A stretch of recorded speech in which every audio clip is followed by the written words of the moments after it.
এই দেখো বন্ধুরা, এই যে সাপটাকে বাঁচানোর জন্য চেষ্টা হচ্ছে আমাদের বিপুল। এই সাপটাকে কিভাবে বাঁচাবে জনগণের বিপুল। এই দেখো কিশোর কিশোর কিশোর চট করে দৌড় মারবো, তাজা আছে কিন্তু সরে যাই আর কি মারিস না, ভয় লাগে আমার। এই দেখো কিভাবে কেটে জালে আটকে গেছে, ওকে বাঁচানোর চেষ্টা করা হচ্ছে। মাথা ধরিস না, মাথা দিস না, কেটে যাবে। তাজা আছিল কিন্তু এতক্ষণ নড়তা ছিল।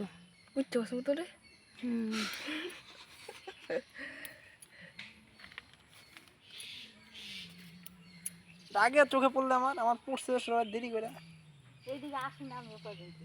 কি সাপ এটা মানে কয়েকদিন ধরে আটকে আছে, গেন্টি না এটা বাঁশের সাপ। মাথাটা দেখিস না চিকন, সামনে না, ভয় লাগে আমার।